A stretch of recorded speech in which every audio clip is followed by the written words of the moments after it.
ನಮಸ್ಕಾರ. ಇದು ಸುದ್ದಿ ವಿಶ್ಲೇಷಣೆ. ನಾನು ಶಶಿಧರ್ ಭಟ್. ಇದು ನನ್ನ ಡಿಜಿಟಲ್ ವಾಹಿನಿ ಸುದ್ದಿ ಟಿವಿ. ಇದನ್ನ ಲೈಕ್ ಮಾಡಿ, ಸಬ್ಸ್ಕ್ರೈಬ್ ಮಾಡಿ, ಬೆಲ್ ಐಕಾನ್ ಪ್ರೆಸ್ ಮಾಡೋದಕ್ಕೆ ಬರಬೇಡಿ. ಹಾಗೆ ಸಾಧ್ಯ ಆದರೆ ಸಹಾಯ ಮಾಡಿ. ಸ್ವತಂತ್ರ ಪತ್ರಿಕೋದ್ಯಮವನ್ನ ಉಳಿಸಿ ಬೆಳೆಸಿ. ಪ್ರಕೃತಿ ವಿಕೋಪ ಎಂತಹ ಸ್ಥಿತಿ ಬಂತು ನೋಡಿ.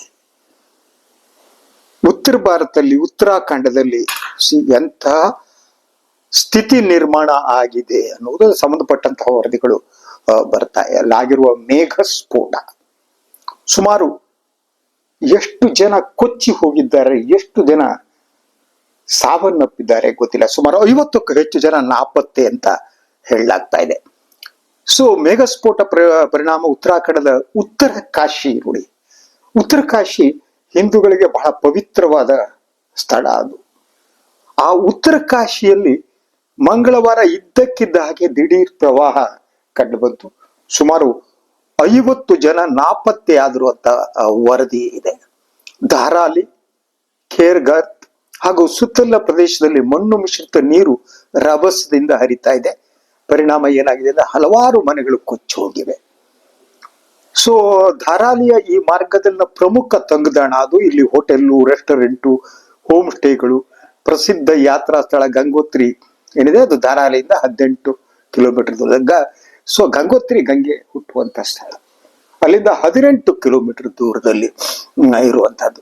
ಈ ಪ್ರವಾಹದಿಂದಾಗಿ ನೀರು ಗ್ರಾಮಕ್ಕೆ ನುಗ್ತಾ ಇದೆ, ಮನೆಗಳಿಗೆ ಹಾನಿಯಾಗ್ತಾ ಇದೆ. ಸೊ ಒಂದೆರಡಲ್ಲ, ಬಹಳ ದುಃಖಕರವಾದ ಸ್ಥಿತಿ ಅಲ್ಲಿ ನಿರ್ಮಾಣ ಆಗಿದೆ. ಪ್ರಕೃತಿ ಇದೆಯಲ್ಲ, ಪ್ರಕೃತಿಯ ಬಗ್ಗೆ ನಮಗೆ ಸಹಬಾಳ್ವೆ ಅನ್ನೋದು ಇಲ್ಲದಿದ್ರೆ ಇಂತಹ ಸ್ಥಿತಿ ನಿರ್ಮಾಣ ಆಗುತ್ತೆ. ಹಿಮಾಲಯ ಪ್ರದೇಶಗಳಲ್ಲಿ ಅಲ್ಲಿ ಮಣ್ಣಿನ ಸವಕಳಿ ಆಗುತ್ತೆ. ಅದ್ರ ಜೊತೆಗೆ ಅಲ್ಲಿ ಹಿಮಾಲಯ ಕಣಿವೆ ನೀವು ನೋಡಿದ್ರೆ ಗೊತ್ತಾಗುತ್ತೆ. ಅಲ್ಲಿ ಮಣ್ಣಿದೆಯಲ್ಲ ಬಹಳ ಸ್ಮೂತ್ ಆದದ್ದು, ಮೆತ್ತನೆ. ಅಲ್ಲಿರುವ ಮರ ಗಿಡಗಳು ಮಾತ್ರ ಆ ಮಣ್ಣನ್ನು ಹಿಡಿದಿರ್ತವೆ. ಯಾವಾಗ ಅಲ್ಲಿ ಮರ ಗಿಡಗಳನ್ನು ಕಡಿಯುವುದು ಇದು ಪ್ರಾರಂಭ ಆಯ್ತು ಕಣಿವೆ ಪ್ರದೇಶದಲ್ಲಿ, ಆಗ ಈ ಮಣ್ಣು ಕುಸಿಯುವುದು ಪ್ರಾರಂಭ ಆಯ್ತು. ಸೊ ಅದರಿಂದ ಪ್ರಕೃತಿಯ ಜೊತೆ ಮನುಷ್ಯ ಹೇಗೆ ಬದುಕಬೇಕು ಅನ್ನೋದು ಕಲಿಬೇಕಾಗಿದೆ. ಈ ನಡುವೆ ರಾಜಕಾರಣಿಗಳ ಹೇಳಿಕೆಗಳು. ಸೊ ಇದೊಂದು ಬಹಳ ಕುತೂಹಲಕರವಾದ ವರದಿಯನ್ನ ನಾನು ತಂದಿಟ್ಟುಕೊಂಡಿದ್ದೇನೆ, ಅದನ್ನ ನಿಮಗೆ ಹೇಳಬೇಕು. ಇದು ಉತ್ತರ ಪ್ರದೇಶದ ಒಬ್ಬ ಮಹಾನ್ ಮಂತ್ರಿ ಒಬ್ರು ನೀಡಿದ ಹೇಳಿಕೆ. ಅಂತಿಂಥ ಹೇಳಿಕೆ ಅಲ್ಲ ಇದು. ನಾವು ಎಂತೆಂಥ ರಾಜಕಾರಣಿಗಳನ್ನ ಹೊಂದಿದ್ದೇವೆ. ಉತ್ತರ ಪ್ರದೇಶದ ಮಾದರಿ ಅಂತ ಮಾತಾಡ್ತೀವಿ, ಯೋಗಿ ಮಾದರಿ, ಭೋಗಿ ಮಾದರಿ ಅಂತ. ಆ ಮಾದರಿ ಯಾವ ರೀತಿ ಇದು? ಗುಜರಾತ್ ಮಾದರಿ ಏನು ಅಂತ ನಾವು ಮಾತನಾಡಿ ನೋಡಾಗಿದೆ. ಈಗ ಯು ಸಿ ದಟ್ UP ಮಾದರಿ. ಅದನ್ನ UP ಮಾದರಿ ಯಾವುದು ಅಂತಂದ್ರೆ ನಾನು ನಿಮ್ಗೆ ಹೇಳ್ತೀನಿ ನೋಡಿ. ಈ ಮಂತ್ರಿ ಹೇಳಿದ್ದು, ಗಂಗೆ ನಿಮ್ಮ ಪಾದವನ್ನ ತಳೆಯೋದಕ್ಕೆ ಬಂದಿದ್ದಾಳೆ. ಇದಕ್ಕಿಂತ ಅದ್ಭುತವಾದ ಸ್ಟೇಟ್ಮೆಂಟ್ ಬೇರೆ ಇಲ್ಲ. ಅವರು ಹೇಳ್ತಾರೆ ನೋಡಿ, ಗಂಗಾ ಮಾತೆ ನಿಮ್ಮ ಪಾದ ತೊಳೆಯಲೆಂದೇ ಬಂದಿದ್ದಾಳೆ. ಮಾತೆಯ ದರ್ಶನ ಮಾತ್ರದಿಂದ ನೀವು ನೇರವಾಗಿ ಸ್ವರ್ಗಕ್ಕೆ ಹೋಗುವಿರಿ. ಆದರೆ ವಿರೋಧ ಪಕ್ಷಗಳ ನಾಯಕರು ನಿಮಗೆ ತಪ್ಪು ಮಾಹಿತಿ ನೀಡುತ್ತಿದ್ದಾರೆ ಅಂತ ಉತ್ತರ ಪ್ರದೇಶದ ಸಚಿವರು ಇವರು ನೀಡಿದ ಹೇಳಿಕೆ. ಇದು ದೇಶ ಎತ್ಲ ಹೋಗ್ತದೆ, ಯಾವ ಕಡೆ ಸಾಗಿದೆ ಅನ್ನೋದು ಗೊತ್ತಾಗುತ್ತೆ. ಇವರು ಸಂಜಯ್ ನಿಷಾದ್ ಅಂತ ಇವರ ಹೆಸರು. ಸೊ ಅವ್ರು ಹೇಳೋ ಪ್ರಕಾರ ಗಂಗೆ ಪಾದ ತೊಳೆಯಕ್ಕೆ ಬಂದಾಳೆ, ನೇರವಾಗಿ ಗಂಗೆ ನಿಮ್ಮನ್ನ ಸ್ವರ್ಗಕ್ಕೆ ಕಳಿಸ್ತಾರೆ ಪ್ರವಾಹ ಪೀಡಿತ ಪ್ರದೇಶದಲ್ಲಿ. ಸೊ ನಾವು ವೈಜ್ಞಾನಿಕ ಮನಸ್ಥಿತಿಯನ್ನು ಹೊಂದಬೇಕಾದವರು. ಈಗ ಉತ್ತರ ಪ್ರದೇಶದ ಮಾದರಿಯ ರಾಜಕಾರಣ, ಮೋದಿ ಮಾದರಿಯ ರಾಜಕಾರಣ, ಅಮಿತ್ ಶಾ ಮಾದರಿಯ ರಾಜಕಾರಣ ನಮ್ಮ ಮನೆ ಹತ್ರ ಹೋಗ್ತದೆ, ಎಲ್ಲಿವರೆಗೆ ತೆಗೆದುಕೊಂಡು ಹೋಗ್ತಾ ಇದೆ. ಪ್ರವಾಹ ಬಂದ್ರೆ ಅದು ಆ ನದಿ ಇದೆಯಲ್ಲ, ಗಂಗೆ ನಿಮ್ಮ ಕಾಲು ತೊಳೆಯುವುದಕ್ಕೆ ಬಂದಿದ್ದಾಳೆ. ಪ್ರತಿಪಕ್ಷಗಳು ನಿಮ್ಮನ್ನು ಸುಮ್ಮನೆ ದಾರಿ ತಪ್ಪಿಸ್ತಿದ್ದೀವಿ, ನಿಮಗೆ ನೇರವಾಗಿ ಸ್ವರ್ಗದಲ್ಲಿ ನಿಮಗೆ ಸ್ಥಾನ ಸಿಗುತ್ತೆ. ಸೊ ಈ ಸ್ವರ್ಗದಲ್ಲಿ ಸ್ಥಾನ ಸಿಗುತ್ತೆ ಅನ್ನೋದೇನಿದೆ ಅದು ಇದೇ ಬಹಳ ಅಪಾಯಕಾರಿಯಾದ ಸ್ಟೇಟ್ಮೆಂಟ್.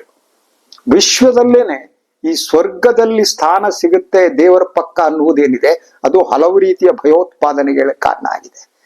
ಈ ಜೆಹಾದ್ ಅನ್ನುವ ಮುಸ್ಲಿಮ್ಸ್, ಈ ಉಗ್ರಗಾಮಿಗಳು ಮಾತನಾಡುವುದು ಕೂಡ ಇಂಥ ಇನ್ಫ್ಲೂಯೆನ್ಸ್ ಮೂಲಕನೇ. ಅವರು ಕೂಡ ದೇವರಲ್ಲಿ ಅಲ್ಲಿ ಸ್ಥಾನ ಸಿಗುತ್ತೆ ಅಂತ ಇಲ್ಲಿ ಏನ್ ಮಾಡೋದಕ್ಕೂ ರೆಡಿ ಇರ್ತಾರೆ. ದೇವ್ರು ನಮ್ಮನ್ನು ಕರ್ಕಿಸ್ಕೋತಾನೆ, ದೇವ್ರು ನಮ್ಮ ಕಾಲು ಅಡಿ ಕುಡಿಸ್ಕೋತಾನೆ, ಅಲ್ಲೊಂದು ಸೀಟ್ ರೆಡಿ ಇರುತ್ತೆ. ಅಂತ. ಅದೇ ರೀತಿ ನೀವು ಅದು ಮುಸ್ಲಿಮ್ರು, ಹಿಂದೂಗಳಾದ್ರೆ ಹಾಗೆ ನಿಮ್ಗೆ ಅಲ್ಲಿ ದೇವರು ಸ್ವರ್ಗದಲ್ಲಿ ಸ್ಥಾನ ಇಟ್ಟಿರ್ತಾನೆ, ಪ್ರವಾಹದಲ್ಲಿ ಮುಳುಗ್ಬೇಕು ನೀವು, ದೇವ್ರ ಸ್ಥಾನ ಇಟ್ಟಿರ್ತಾನೆ. ಅಲ್ಲಿ ನೀವು ಸ್ವರ್ಗಕ್ಕೆ ಹೋದ್ರೆ ಅಲ್ಲಿ ರಂಬೆ, ಊರ್ವಶಿ, ತಿಲೋತ್ತಮೆ, ಮಂಜು ಭಾಷಿಣಿ ಮೊದಲಾದವರು ಇರ್ತಾರೆ, ಡ್ಯಾನ್ಸರ್ಸ್ಗಳು, ಅವ್ರು ಡ್ಯಾನ್ಸ್ ಮಾಡ್ತಾರೆ. ಅಲ್ಲಿ ಮಧುರೆ ಅಂತ ಇರುತ್ತೆ, ವೆರಿ ಗುಡ್ ವಿಸ್ಕಿ, ಬಹಳ ಅದ್ಭುತವಾದ ವಿಸ್ಕಿ, ಅದು ದೇವ್ರ ವಿಸ್ಕಿ ಅಲ್ವಾ, ದೇವ್ರು ಕುಡಿಯೋ ವಿಸ್ಕಿ ಅದು ಸಿಗುತ್ತೆ. ಆದ್ರಿಂದ ಮೊದಲೇನ್ ಮಾಡಿ, ಪ್ರವಾಹ ಬಂದ್ರೆ ತಲೆ ಕೆಡಿಸ್ಕೊಬೇಡಿ, ಗಂಗಾ ಮಾತೆ ಬಂದು ನಿಮ್ ಕಾಲ್ ತುಳಿತಿದ್ದಾಳೆ. ಸೊ ಆ ಮಂತ್ರಿ ಕೆಲವು ವಿಡಿಯೋಗಳು ಇನ್ನೊಬ್ಬದ್ದು ಅಂತ ಅನ್ಸುತ್ತೆ, ಅಥವಾ ಇವ್ರದ್ದು ಡೌಟ್ ನನಗೆ. ಆ ವಿಡಿಯೋಗಳು ಬಂದಿದ್ದು, ನೀರು ಫುಲ್ ಕುತ್ತಿಗೆವರೆಗೆ ಬಂದಿದೆ, ಆತ ಮುಳುಗಿ ಎದ್ದು ಮಾಡಿ ಗಂಗಾ ಭಜನೆಯನ್ನು ಮಾಡ್ತಿದ್ದ. ಸೊ ಈ ಹೇಳಿಕೆ ಬಗ್ಗೆ ಈಗಾಗಲೇ ಪ್ರತಿಪಕ್ಷಿಗಳು ಕೂಡ ಇದ್ರ ಬಗ್ಗೆ ಮಾತನಾಡಿದ್ದಾರೆ, ಹೇಳಿದ್ದಾರೆ, ಅಚ್ಚರಿಯನ್ನು ವ್ಯಕ್ತಪಡಿಸಿದ್ದಾರೆ.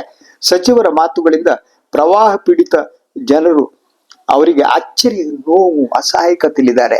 ಯಾರು ಕೂಗ್ತಿದ್ದಾರೆ, ಉಳಿಸಿ ಜೀವ ಅಂತಿದ್ದಾರೆ ಅಲ್ವಾ, ಇನ್ನೇನು ಹೇಳ್ತಿದ್ದಾರೆ ಅಂತ ಎಲ್ಲ ಹೃದಯ ವಿದ್ರಾವಕವಾದ ದೃಶ್ಯ ಕಣ್ರಿ ಇದು.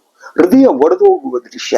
ಯಾರು ಯಾರನ್ನ ಕಳೆದುಕೊಂಡ್ರು, ಯಾಕೆ ಕಳೆದುಕೊಂಡ್ರು, ತಪ್ಪು ಯಾರದ್ದು ಏನೂ ಗೊತ್ತಿರೋ ಸಿಚುವೇಶನ್ ನಲ್ಲಿ ಈ ಮೂರ್ಖ ಮಂತ್ರಿ ಏನ್ ಹೇಳ್ತಿದ್ದಾನೆ, ಅದು ಗಂಗಾ ಮಾತೆ ನಿಮ್ಮ ಕಾಲ್ ತುಳಿಯೋದಕ್ಕೆ ಬರ್ತಿದ್ದಾಳೆ.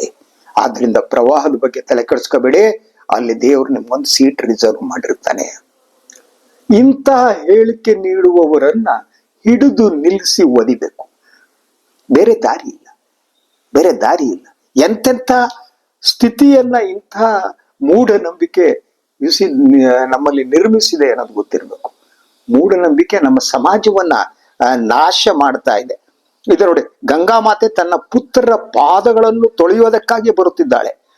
ಆಕೆಯ ದರ್ಶನದಿಂದ ಪುತ್ರರೆಲ್ಲ ಸ್ವರ್ಗಕ್ಕೆ ಹೋಗುತ್ತಾರೆ. ನದಿ ನೀರು ಬರುತ್ತೆ, ಸೊ ಅದು ಬಂದ ತಕ್ಷಣ ಅವಳು ಪಾದ ಸ್ಪರ್ಶ ಮಾಡ್ತಾಳೆ. ಅವರ ದರ್ಶನದಿಂದ ಎಲ್ಲ ಜನ ನೇರವಾಗಿ ಸ್ವರ್ಗಕ್ಕೆ ಹೋಗ್ತಾರೆ. ಸೊ ಈ ಪ್ರವಾಹ ಬಂದ್ರೆ ಈಗ ಕೇವಲ ಹಿಂದೂಗಳು ಮಾತ್ರ ಅಲ್ಲ, ಕ್ರಿಶ್ಚಿಯನ್ರು, ಮುಸ್ಲಿಮ್ರು ಇದ್ದಾರೆ ಅಲ್ವಾ. ಅವ್ರಿಗೆ ನಿಮ್ಮ ಹಿಂದೂಗಳ ಸ್ವರ್ಗದಲ್ಲಿ ಅವಕಾಶ ಕೊಡ್ತಿರೋ?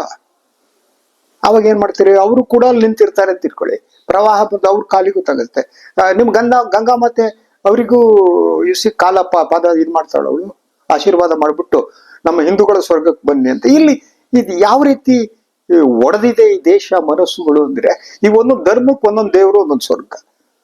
ಒಂದ್ ಧರ್ಮಕ್ಕೆ ಹಿಂದೂಗಳಿಗೆ ಒಂದ್ ಸ್ವರ್ಗ, ಕ್ರಿಶ್ಚಿಯನ್ರಿಗೆ ಒಂದ್ ಸ್ವರ್ಗ, ಮುಸ್ಲಿಮರಿಗೆ ಒಂದ್ ಸ್ವರ್ಗ, ಅವರಿಗೊಬ್ರು ದೇವ್ರು, ಇವರಿಗೊಬ್ರು ದೇವ್ರು. ಅಲ್ರಿ, ದೇವನೊಬ್ಬ ನಾಮ ಹಲವು ಅಂತ ಕಳಿಸಿದ್ದು ನಮ್ಮ ಪರಂಪರೆ ಕಣ್ರಿ, ನಮ್ಮ ಪರಂಪರೆ ಇದು. ದೇವನೊಬ್ಬ ನಾಮ ಹಲವು ಅಲ್ವಾ. ದೇವರಿಗೆ ನಾಮ ಇಲ್ಲ, ರೂಪ ಇಲ್ಲ, ವಾಸನೆ ಇಲ್ಲ ಅಂತ ನಂಬಿದಂತ ಸಂಸ್ಕೃತಿ ನಮ್ದು. ಹೀಗಿರುವ ಗಂಗಾ ಮಾತೆ ಅನ್ನುವುದು ದೇಶದಲ್ಲಿ ಈ ನದಿಗಳನ್ನ ಪೂಜಿಸುವ ಒಂದು ಭವ್ಯವಾದ ಪರಂಪರೆ ಇದೆ. ಇಲ್ಲಿ ಮಾತ್ರ ಅಲ್ಲ, ವಿಶ್ವದಲ್ಲ. ಯಾಕಂದ್ರೆ ಬಹುತೇಕ ನಾಗರಿಕತೆಗಳು ನದಿ ದಂಡೆಯ ಮೇಲೆ ಬೆಳೆದಿವೆ ಅಂತ. ಆ ಕಾರಣಕ್ಕಾಗಿ ನದಿಗೊಂದು ಗೌರವ ಇದೆ. ಗಂಗಾ ಮಾತೆ ಅನ್ನೋದು ಒಂದು ಹೆಂಗಸಲ್ಲ, ಅದು ನದಿ. ಬಹಳಷ್ಟು ನದಿಗಳಿಗೆ ಮಹಿಳೆಯರ ಹೆಸರು ನೀಡಲಾಗುತ್ತೆ. ಯಾಕಂದ್ರೆ ಪ್ರಾರಂಭದಲ್ಲಿ ಮಂತ್ರ ಮಾತೃ ಮೂಲವಾದ ಸಂಸ್ಕೃತಿ ಅಂತ. ಸೊ ಆ ಕಾರಣಕ್ಕಾಗಿ ಕೊಡ್ತಾರೆ. ಸೊ ಗಂಗಾ ಮಾತೆ ಅನ್ನುವುದು ಆ ಕಾರಣಕ್ಕಾಗಿದೆ. ಆ ನದಿ ಹರಿದು ಬರುತ್ತೆ, ಅದಕ್ಕೊಂದು ಗೌರವ ಇದೆ. ಅದ್ ಬಿಟ್ರೆ ಒಂದೊಂದು ವ್ಯಕ್ತಿ ಅನ್ನುವ ರೀತಿ ನೀವು ಗಂಗೆಯನ್ನು ನೋಡಕ್ಕಾಗಲ್ಲ. ಅದನ್ನ ನೋಡ್ಬಿಟ್ಟು ಗಂಗಾ ಮಾತೆ ಕಾಲು ಸ್ಪರ್ಶ ಮಾಡ್ಬಿಟ್ಟಿದ್ದಾಳೆ. ಪ್ರವಾಹ ಬಂದು ನೀರು ಹರಿದಿದೆ ಕಣ್ರಿ, ನಾಳೆ ಈ ಮಂತ್ರಿ ತಲೆ ಮೇಲೆ ಕೊಚ್ಕೊಂಡು ಏನ್ರಿ ಇದು, ಸಿಟ್ಟು ಬರುತ್ತೆ ಕಣ್ರಿ, ಬೇಜಾರಾಗುತ್ತೆ. ನಾವು ಎಲ್ಲಿ ವಾಪಸ್ ಯಾವ ಕಾಲಕ್ಕೆ ಹೋಗ್ತಿದ್ದೀವಿ?